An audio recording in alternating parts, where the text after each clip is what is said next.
தமிழில் என்ன இல்லை? கண்ணதாசன் ஒரு அருட்கொடை தமிழுக்கு. கண்ணதாசன் மிகச்சிறந்த கவிஞர் என்பதற்கு ஒரே ஒரு உவமை உங்களுக்கு சொல்லுகிறேன். நம் மத்திய அரசு அவருக்கு விருது கொடுக்கவில்லை. அப்பவே நமக்கு தெளிவா தெரியல சந்திரசேகர், அப்ப இந்த ஆள் அறிவாளி தான். சிவாஜி கணேசனுக்கு விருது கொடுத்தானுங்களா? அழுகையில் படம் பார்ப்போரை அழவைக்கும் நடிக வேந்தே விழுமைய பொருளை எல்லாம் வெடிகளில் காட்டு மன்னா எழு கடல் உலகில் வந்து எட்டாவதாக நின்று எழும் கலை கடலாய் நின்றா இனேனே. யாரு? கண்ணதாசன் பாடுவார் அவரை. சிவாஜி தொழுகையில் தொடங்கி அந்த தொடர்ச்சியில் ரசத்தில் ஒன்றாம் அழுகையை பற்றி பாடும் அருகதை எனக்கே உண்டும்பார். நன்றாய் அழுதவன் ஆதலாலே அனுபவம் அதிகம் தன் கண்வழி சொரியும் உப்பு கடவுளால் வரலாம்,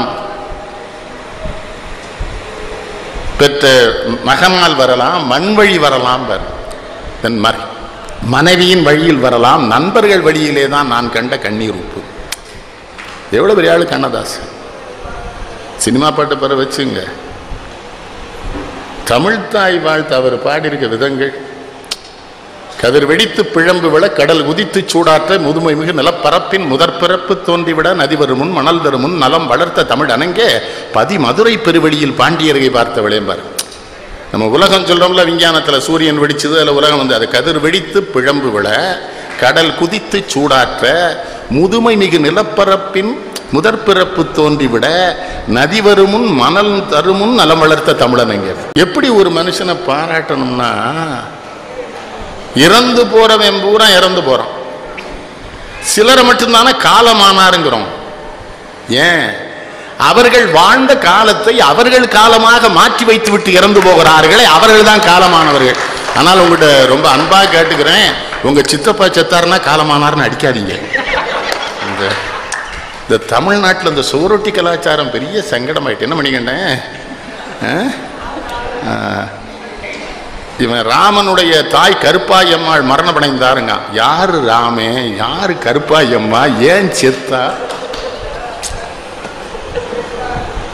தான் வாழ்ந்த காலத்தை தன் காலமாக்கியவர். தமிழை பார்த்து சொல்வாரு, தன்னை புகழ தன்னிடத்தோர் சொல்லில்லாத தமிழ் என்பார். தன்னை புகழ தன்னிடத்தோர் சொல்லில்லாத தமிழே என் தாயே நின் பாதம் போற்றி நினைப்பில் எழும் அத்தனை வடிவம் என்று நிழலாக தோன்றிடினும் சிறிய நெஞ்சி நினைப்பினைக்கு மதிப்பீந்து வாழ்த்தேன் உன் நிழல் கண்ட யானும். தமிழை முழுமையா பார்க்கல, நிழலை பார்த்தேங்கிறார். என்ன அவற்ற ஒரு சிறப்பு. நானும் அவரும் ஒண்ணு, பள்ளிக்கூடம் போகல. போயிருந்தா வாத்தியார்கள் எங்களுக்கு எடுத்திருப்பாங்க. நல்ல வேலை தப்பிச்சு.